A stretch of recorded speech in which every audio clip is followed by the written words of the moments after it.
Assalamualaikum warahmatullahi wabarakatuh. Perkenalkan, nama saya Komariah Nur dengan NIM 856555329 akan melaksanakan praktikum IPA SD dengan modul makhluk hidup dengan tugas ciri-ciri makhluk hidup. Praktikum di sini akan melibatkan 10 makhluk hidup, yaitu ada 5 hewan dan ada 5 tumbuhan.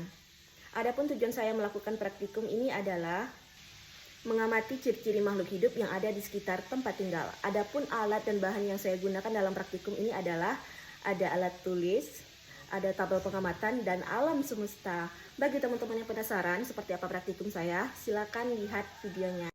Halo teman-teman, ini adalah kucing. Ia bergerak, bernafas, makan, tumbuh besar, dan berkembang biak, sama seperti keempat hewan lainnya yang sudah saya amati. Adapun hewan tersebut seperti ayam, seperti capung, seperti semut, dan seperti kupu-kupu. Semua menunjukkan ciri-ciri makhluk hidup. Selanjutnya, pohon mangga. Ia tumbuh, bernafas, dan bereaksi terhadap cahaya, sama seperti 4 pohon lainnya yang sudah saya amati, seperti pohon manggis,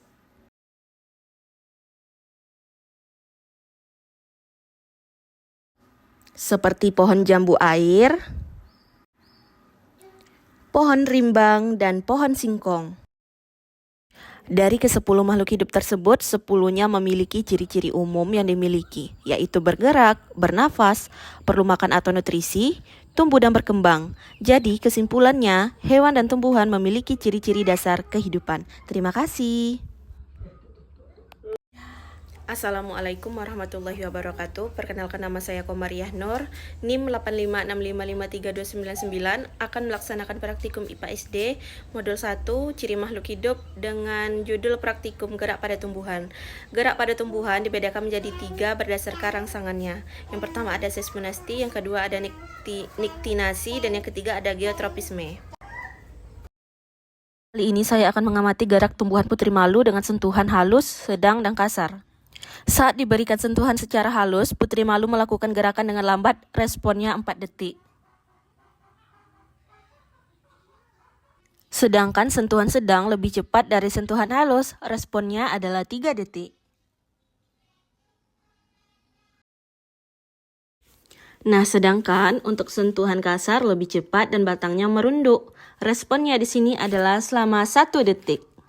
Kita akan mengamati gerak niktinasi. Di sini kita akan menggunakan kardus sebagai penutupnya, bertujuan untuk memberikan rangsangan gelap pada putri malu. Kita tunggu dulu selama 30 menit.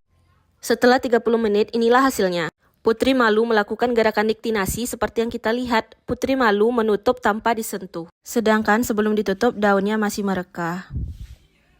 Video kali ini saya akan mengamati geotropisme negatif pada tumbuhan kacang merah, contohnya pada batang yang ke atas yang menjauhi gravitasi bumi. Di sini saya sudah ada 2 pot berisi kacang merah yang sudah saya tanam selama 3 hari. Yang pertama saya letakkan secara vertikal, dan yang kedua saya letakkan secara horizontal.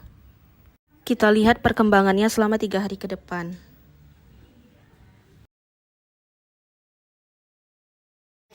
Nah, setelah perkembangannya 3 hari, saya mengamati bahwasannya pada tumbuhan yang diletakkan secara horizontal, tumbuh menjauhi gravitasi bumi. Sementara tumbuhan yang diletakkan secara vertikal, tumbuh ke atas.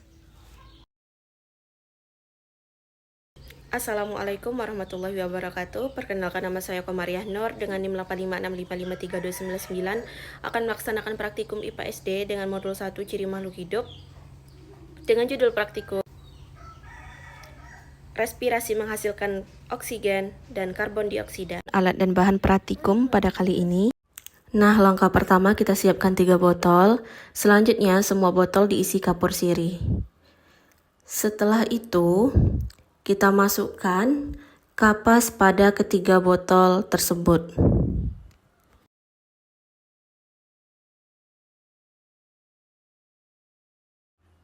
Lalu pada botol pertama, saya masukkan belalang, dan botol kedua saya masukkan kecamba, dan pada botol ketiga itu kosong. Lalu botolnya saya tutup menggunakan plastisin. Lalu ketiga botolnya saya tancapkan pipet di atas plastisin tersebut.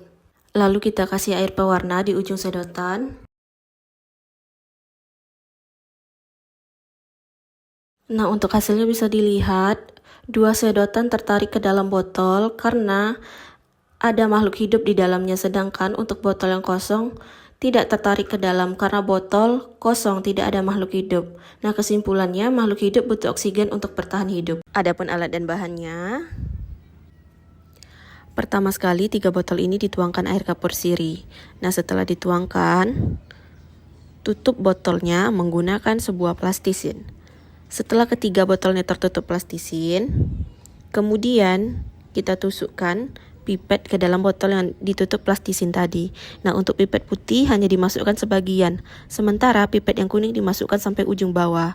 Hirup udara pada botol pertama menggunakan pipet pendek, lalu hembuskan udara tersebut ke botol kedua menggunakan pipet yang panjang sebanyak 4 kali. Setelah itu, lihatlah pengamatan bahwasannya botol kedua lebih keruh dari botol pertama dan ketiga.